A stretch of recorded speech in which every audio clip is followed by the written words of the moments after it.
লকুৰাখন গাঁও, লকুৰাখন গাঁৱৰ ঘৰখনত কিন্তু আজিলৈকে একো আৰু পানী যোৱা নাই। কঁঠালবাৰী গাঁৱত যোৱা নাই, মই নিজে দেখি আছো। আমাৰ এইখন কি কয় তাৰ কাষত আমাৰ হেমলাই মৰাণ গাঁৱত গৈছেনে নাই ঘৰনি নাই যোৱা, হয়নে? আপোনালোকক সঁচাকে কৈছো মই আপোনালোকক এটা খোলা খুলিকে আপোনালোকে চকচোন যে এই মানুহজনে তৰুণ গগৈ চৰকাৰৰ দিনত তেওঁলোকে আছিলে চৰকাৰী পক্ষৰ দিলে, তাৰ পাছত চৰকাৰী পক্ষৰ MLA নহলে কাম নহয় বুলি কৈ তেওঁলোকে বিজেপিলে গ'ল।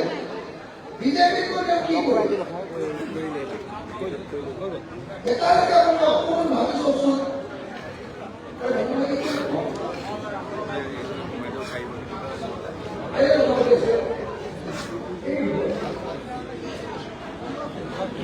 অকণমান ৰৈ দিয়ক, কথাখিনি অকণমান ৰৈ দিয়ক, কথাখিনি শেষ কৰি লওক। এক মিনিট, মই আপোনালোকক আকৌ সুধিছো যে ৰূপজ্যোতি কুৰ্মীয়ে যোৱা ৩৫ বছৰত তেওঁৰ মাক আৰু তেওঁৰ শাসনকালত আমাৰ মৰিয়নিৰ পৰা হাঁচৰালৈকে কোনো এখন গাঁও পানী যোগান দিব পাৰে, হয়নে? নোৱাৰে। কিন্তু অসমৰ বেছিভাগ গাঁৱতে ইতিমধ্যে পানী যোগানটো শেষ হৈ গৈছে। এতিয়া আৰু প্ৰজেক্ট চৰকাৰে কেন্দ্ৰীয় চৰকাৰে আমাক অসমত নিদিব, তেতিয়াহ'লে আমাৰ এই অঞ্চল খোৱা পানী যোগানৰ পৰা সদায় বঞ্চিত হৈ চলি যাব নেকি? মই সেইকাৰণে আপোনালোকক অনুৰোধ কৰিবলৈ আহিছো, বেলেগ একো নাই, চিধাকে মই আপোনালোকক অনুৰোধ কৰিবলৈ আহিছো যে এইবাৰ কুৰ্মী পৰিয়ালক আমাৰ মৰিয়নিৰ দায়িত্বৰ পৰা এৰুৱাই দিব লাগে। সকলোকে কৈছো, কুৰ্মীৰ পৰিয়ালক এইবাৰ মৰিয়নি সমষ্টিৰ দায়িত্বৰ পৰা এৰুৱাই দিব লাগে। আৰু কুৰ্মী পৰিয়ালৰ পৰা এইবাৰ MLA দায়িত্ব এৰুৱাই আমাৰ বিৰোধী দলবিলাকৰ পূৰ্বজীয়া প্ৰাৰ্থী কংগ্ৰেছ দল, জাতীয় পৰিষদ, CPI, CPM, CPIM, অসম আপোনাৰ কি কয় APSLC আটাইকে আমাৰ বহুজনীয়া প্ৰাৰ্থী আমাৰ ডক্টৰ জ্ঞানশ্ৰী জিন্দাবাদ জিন্দাবাদ জিন্দাবাদ জিন্দাবাদ। ডক্টৰ জ্ঞানশ্ৰী, মই আপোনালোক দুটা কথা কওঁ।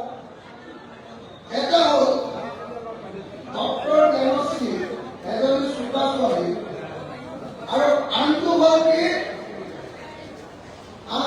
কি যে অনবৰতে পাতল কথা কৈ থকা এজন মানুহ। আপুনি চাবনে বস্তুটো? এটা হ'ল ডক্টৰ জ্ঞানশ্ৰী বৰা আৰু আনটো হ'ল একেবাৰে পাতল কথা কৈ থকা ৰূপজ্যোতি কুৰ্মী, হয়নে?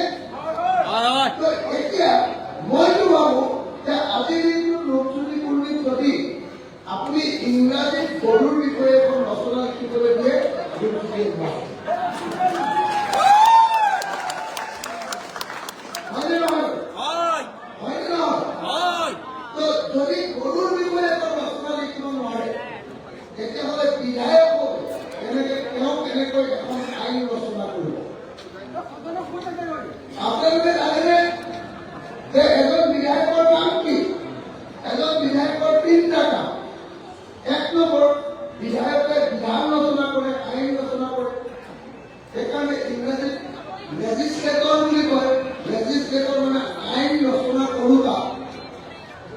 2 নম্বৰ, বিধায়কজনে নিজৰ সমষ্টিৰ কাৰণে বিশেষ প্ৰজেক্ট আনিবলৈ চেষ্টা কৰে। 2 আৰু 3 নম্বৰ, সমষ্টিৰ মানুহৰ লোকে মানুহক সহায় সহযোগিতা কৰে। এই 3টা কাম কৰে। এতিয়া ৰূপজ্যোতি কুৰ্মীক যদি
বিধানসভাত অকল অখিল গগৈ আছে। সেইকাৰণে মই এবাৰ ভাবিছোঁ যে অখিল গগৈৰ লগত যদি আৰু 5জন বা 10জন এমএলএ যায়, এতিয়া এজন অখিল গগৈ যদি গোটেই বিধানসভাখনত কণ্ট্ৰল কৰি আছে, এতিয়া 10জন অখিল গগৈ যদি তাত থাকে, তেতিয়াহ'লে আমি অসমৰ প্ৰত্যেকটো সমস্যাৰ ওপৰতে চৰকাৰক কাম কৰিবলৈ বাধ্য কৰিব পাৰিম। হয়নে? হয় নহয়? সেইকাৰণে আপোনালোকক মই হাতযোৰ কৰি অনুৰোধ কৰিছোঁ যে অখিল গগৈৰ লগত ডক্টৰ জ্ঞানশ্ৰী বৰাক আপোনালোকে বিধানসভালৈ দিয়ক। মই আপোনালোকক প্ৰতিশ্ৰুতি দিছোঁ যে আমি সকলোৱে মিলি এনেকুৱা এখন বিধানসভা দিম, যিখন বিধানসভাত অসমৰ দুখীয়া মানুহৰ, শ্ৰমজীৱী মানুহৰ কাৰণে কাম কৰিবলৈ আইন ৰচনা কৰিবলৈ বাধ্য হয়। সেইকাৰণে জ্ঞানশ্ৰীক আপোনালোকে বিধানসভালৈ পঠিওৱাটো খুব দিছে। জ্ঞানশ্ৰী জিকিবনে নিজিকে?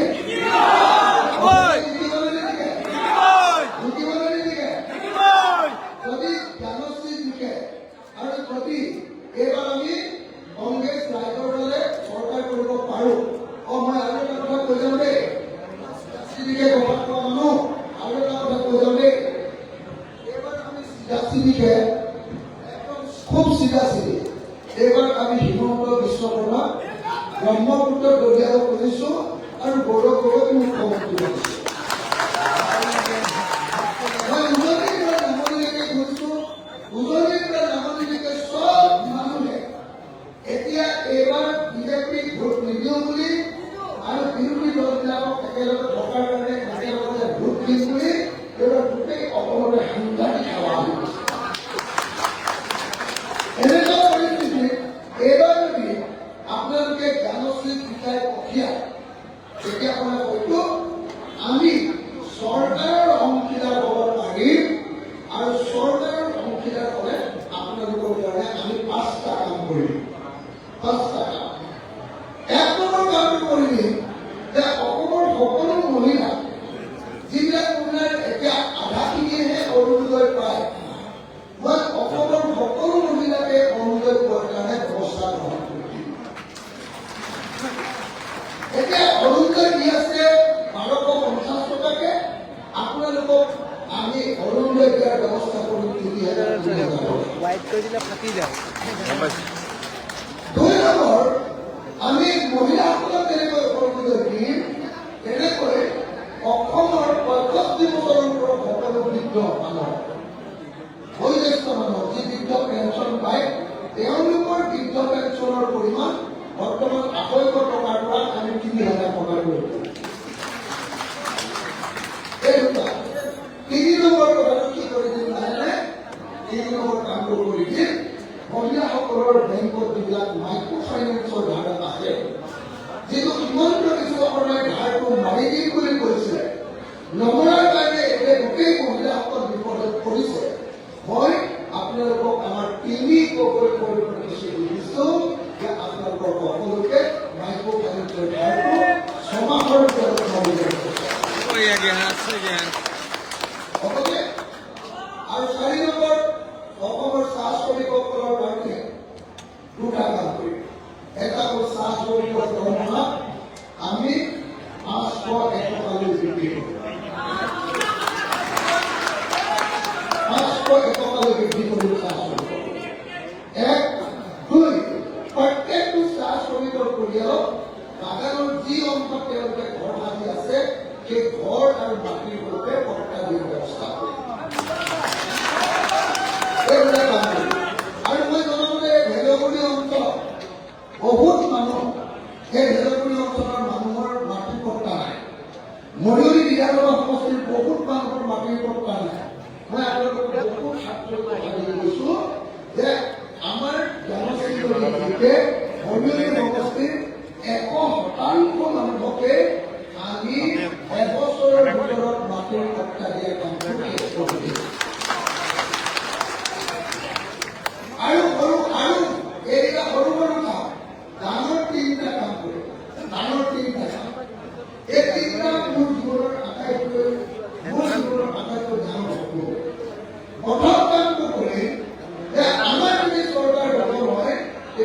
অসমৰ প্ৰতিখন পথাৰত পানী যোগানৰ ব্যৱস্থা কৰি পথাৰখনত এবছৰত 3 বাৰ খেতি কৰিব পৰাৰ ব্যৱস্থা Voy a 3 বাৰ খেতি কৰিবৰ কাৰণে কি কৰিবি পানী দিবি পানী দিয়াৰ পাছত এখন নাও 5খন ট্ৰেক্টৰ ফ্ৰীকে দি দিয়াৰ ব্যৱস্থা কৰে ট্ৰেক্টৰ তাৰপিছত সাৰত বহুত দাম লৈ লয় সেইকাৰণে আধা দামত নিজৰ গাঁৱৰ দোকানতে পোৱাকৈ একদম সুলভ মূল্যত সাৰ দিয়াৰ ব্যৱস্থা কৰে আৰু লাষ্ট যদি সঁচাকৈ আপোনালোকে 3 বাৰকে খেতি কৰে নিজৰ পথাৰত তেতিয়াহ'লে আমি সেই পথাৰডৰাৰ যিটো খাজনা সেই খাজনাটো মাফ কৰি দিয়াৰ ব্যৱস্থা কৰোঁ এইকেইটা কাম কৰি আমাৰ প্ৰথম প্ৰতিশ্ৰুতিটো হ'ল যে অসমক আমি 12 মাহে খেতি কৰাৰ ৰাজ্যত পৰিণত কৰিম এইটো মই চবকে গেৰাণ্টি দিলোঁ 2 আমাৰ যদি সঁচাকৈ বিৰোধী চৰকাৰ হয় এখন গাঁৱত এটা ইণ্ডাষ্ট্ৰী তৈয়াৰ কৰিব এখন গাঁৱত এটা ইণ্ডাষ্ট্ৰী সেইখন গাঁৱত 100-150 মান নিবনুৱা হৈ থাকে সকলো নিবনুৱাকে সেই ইণ্ডাষ্ট্ৰীটোত কাম কৰিবলৈ দিয়ে এদিনত 1000 টকাৰ দৰমহা পাব এমাহত 30,000 টকাৰ দৰমহা এইটো আমাৰ দ্বিতীয় প্ৰতিশ্ৰুতি আৰু তৃতীয় প্ৰতিশ্ৰুতিটো হ'ল অসমৰ প্ৰতিজন মানুহক আমি প্ৰফেচনেল কৰি তুলিম যেনেকৈ ধৰক অসমৰ মানুহবিলাক বেংগলোৰলৈ ল'ৰাবিলাক চিকিউৰিটি গাৰ্ড কৰিবলৈ যায় 18,000 দৰমহা পায় আমি চিকিউৰিটি গাৰ্ড কৰিবলৈ যোৱাৰ আগতে সেই মানুহজনক আমি 6 মাহৰ পুলিচৰ ট্ৰেইনিং ফ্ৰীকে দিয়াৰ ব্যৱস্থা কৰিম পুলিচৰ ট্ৰেইনিং দিয়াৰ পাছত লাইচেন্স দিয়াৰ পাছত আইডেন্টিটি কাৰ্ড দিম তাৰপিছত কৰ্ণাটক গভৰ্ণমেণ্টৰ লগত কথা পাতি দিম যে আমি এই বছৰ 1 লাখ টকা আমাৰ পঠিয়াম কিন্তু দৰমহা 18,000 নহয় 50,000 কে দিম প্ৰতিগৰাকী মহিলাকে কাম পাব পাৰে তাৰ কাৰণে জিৰণি আৰু বোৱাৰীবিলাকক আমি নাৰ্ছিঙৰ ট্ৰেইনিং দিম যিজনী নাৰ্ছে নাৰ্ছিঙৰ লগতে ইংৰাজী শিকিব পাৰিব তাইক আমি জাপানত চাকৰি কৰিবলৈ পঠিয়াই দিম জাপানত এজনী নাৰ্ছে 1 বছৰ চাকৰি কৰে 1 কোটি টকা দৰমহা পায় যিজনে হিন্দী ক'ব পাৰিব তাইক আমি দিল্লী আৰু বম্বেলৈ পঠিয়াই দিম নাৰ্ছ কৰিবলৈ আৰু যিজনী জিভাখন অকল খাৰ খোৱা অসমীয়া হিন্দী ইংৰাজী একো নোৱাৰে তাইক অসমতে নাৰ্ছৰ চাকৰি দিম এই 3টা প্ৰতিশ্ৰুতিৰে সৰু যেন লাগিছে কিন্তু অসমীয়া মানুহ ধৰি পোৱাৰ আটাইতকৈ ডাঙৰ প্ৰতিশ্ৰুতি 3টা কাম কৰিলে অসমীয়া মানুহৰ চেহেৰা বদলি যাব 1 নম্বৰ বছৰৰ সকলো সময়তে খেতিৰ ব্যৱস্থা 2 নম্বৰ গাঁৱে গাঁৱে ইণ্ডাষ্ট্ৰী দিলে সকলো মানুহকে চাকৰি দিয়াৰ ব্যৱস্থা 3 নম্বৰ অসমৰ প্ৰত্যেকজন মানুহক কামৰ কাৰণে উপযুক্ত কৰি তোলাৰ ব্যৱস্থা এই 3টা কাম কৰি আমি অসমৰ প্ৰত্যেক ঘৰ পৰিয়ালক ধনী কৰিব মই বেছি দীঘলীয়া নকৰোঁ কাৰণ 1টা বজাৰ মিটিং এতিয়া 6 বাজিলে আপোনালোকৰ ধৈৰ্য নিশ্চয় নাইকিয়া হৈছে মই প্ৰথমতে আমাৰ কংগ্ৰেছ দলক ইমান বেছি ধন্যবাদ দিব খোজোঁ কংগ্ৰেছ দলক ইমান বেছি ধন্যবাদ দিব খোজোঁ মোৰ নিজৰে সন্দেহ হয় যে কংগ্ৰেছৰ কেণ্ডিডেট উঠিলে আমাৰ ৰাইজৰ দলে ইমান সহায় কৰিলেহেঁতেন নে নাই কিন্তু কংগ্ৰেছে ৰাইজৰ দলৰ কেণ্ডিডেটক পুৰা সহায় কৰিছে গতিকে মই কংগ্ৰেছ দলক ধন্যবাদ জ্ঞাপন কৰিছোঁ আমাৰ কেইজনসকল মোৰ ভিবি আনন্দ ভিবি জানে নহয় ন আনন্দ ভিবি মোৰ একেবাৰে ঘৰৰ মোৰ বাইদেউৰ মই তেখেতৰ ভায়ে কৰি ককাই কৰিও মই মোৰ বাইদেউক দিছোঁ বৰদিয়ে নহয় তেখেতেও অন্যমতে 24 ঘণ্টা লাগি আছে আমাৰ কৰোণা ক'ত ওলাব সেই দুটা আছে কৰোণা এয়া আমাৰ অৰুণজ্যোতি কংগ্ৰেছ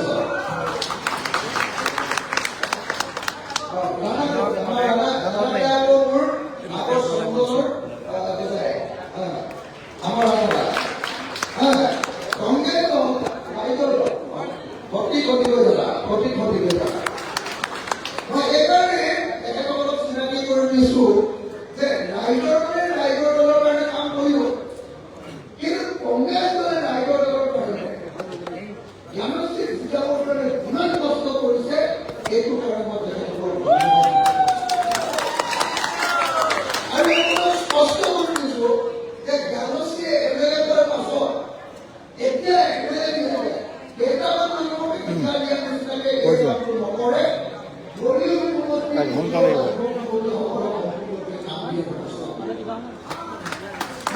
কাম দিয়ে আৰু কংগ্ৰেছ দলৰ প্ৰতিও সমান মৰ্যাদা সমান অধিকাৰ আৰু সমান সুবিধা প্ৰদান কৰিব এইখিনি কথা কৈয়ে